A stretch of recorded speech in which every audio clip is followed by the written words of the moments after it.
کلا انہا تذکرہ، یہ لفظ بہت اہم ہے. تذکرہ، ذکرہ، تذکیر، فذکر بالقرآن، کیا معنی ہے اس کے؟ یاد دہانی صحیح ترین ترجمہ ہے، یاد دہانی. ایک ہے کسی کو کچھ سکھانا، نئی بات سکھانا، ایک ہے یاد دہانی. اسے ایک چیز معلوم تھی، کوئی بھول گیا، یاد کرانا. جیسے آپ کے کسی دوست نے آپ کو بہت قیمتی قلم دیا تھا، آپ نے اسے بہت سنبھال کر اپنے ٹرنک میں رکھ دیا. اب سال ہا سال ہو گئے، نہ دوست سے ملاقات، نہ وہ یاد. اچانک آپ نے کسی روز ٹرنک کھولا اور وہ قلم آ گیا، تو آپ کو دوست یاد آ جائے گا کہ نہیں؟ اسی لیے قرآن آفاق و انفس کے لیے آیات کہتا ہے. ہم اپنی آیات دکھائیں گے تمہیں، نشانی جس کو دیکھ کر تم ہمیں پہچانو گے. اور تذکرہ کا مطلب کیا ہے؟ پوٹینشلی ایمان ہر انسان کے دل میں موجود ہے. یہ جو روح جو ہمارے قلب کی مسکن مکین ہے، اس میں اللہ کی معرفت بھی ہے، اللہ کی محبت بھی ہے. البتہ ذہول کے پردے پڑ گئے ہیں، بھول اور نسیان طاری ہو گیا ہے. ہم دنیا ہی کے اندر گم ہو کر رہ گئے ہیں. ہماری ساری دلچسپیاں دنیا سے ہیں، لہذا ہماری توجہ ہی نہیں ہے. ورنہ ہر انسان کے دل میں یہ جو یہاں ہندوستان میں کہتے ہیں آتما اور پرماتما، آتما اور پرماتما کا تو تعلق بہت گہرا ہے.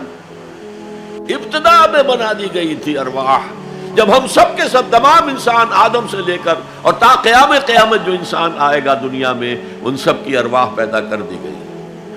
اور پوچھا گیا الست بربکم قالوا بلا، یاد ہے؟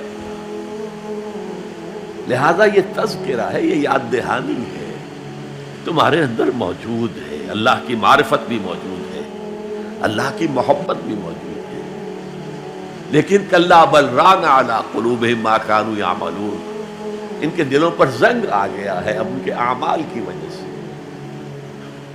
شیشہ جو ہے وہ زنگ آلود ہو گیا. حضور نے فرمایا ان هذه القلوب لتصدع كما يصدع الحديد اذا اصابه الماء، ان دلوں پر بھی زنگ آ جاتا ہے جیسے کہ لوہے کے اوپر پانی پڑتا رہے تو اس کو زنگ آ جاتا ہے. پوچھا گیا فما جلاؤها یا رسول اللہ، اے اللہ کے رسول ہماری تلواروں کو زنگ لگتا ہے، ہم پالش کرتے ہیں، سیکل کرتے ہیں، وہ پھر چمک اٹھتے ہیں. تو دل پر اگر زنگ آ جائے تو اس کا علاج کیا ہے؟ دو چیزیں فرمائی، کثرت و ذکر الموت و تلاوت القرآن. دو کام کرو کثرت سے، موت کو یاد رکھو، یہاں رہنا نہیں ہے، جانا ہے. یہ ہمارا گھر نہیں ہے، یہ ہماری منزل نہیں ہے. ہمارا اصل گھر جو حضور نے فرمایا انما الدنیا خلقت لکم وانتم خلقتم للآخرہ، یہ دنیا تمہارے لیے بنائی گئی، تم آخرت کے لیے بنائے گئے.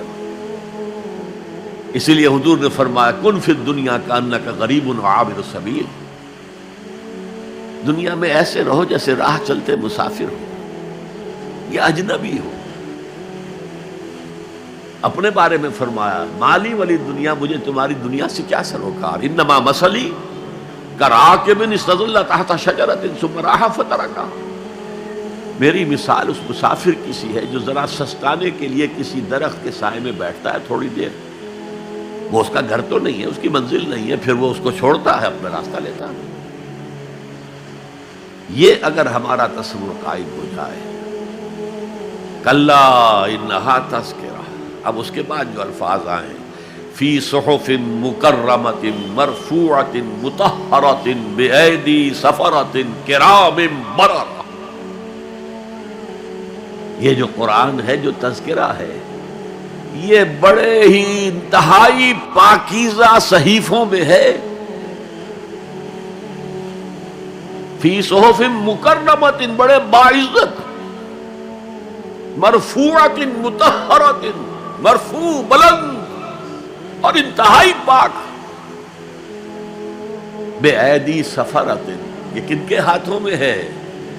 لکھنے والے وہ فرشتے. بے ایدی سفرۃ کرام بررہ، جو نہایت باعزت ہے، بہت وفادار ہے اللہ. یعنی اصل قرآن کہاں ہے؟ لوح محفوظ میں ہے. اصل قرآن کہاں ہے؟ ابھی اگلی جو پڑھیں گے ہم، کتاب مکنون، چھپی ہوئی کتاب کے اندر ہے. اصل قرآن کہاں ہے؟ وَإِنَّهَا لَفِي أُمِّ الْكِتَابِ لَدَيْنَا لَعَلِيٌّ عَظِيمٌ. یہ تو اس ام الکتاب میں جو ہمارے پاس ہے، بہت بلند ہے اور بہت عظمت والا ہے.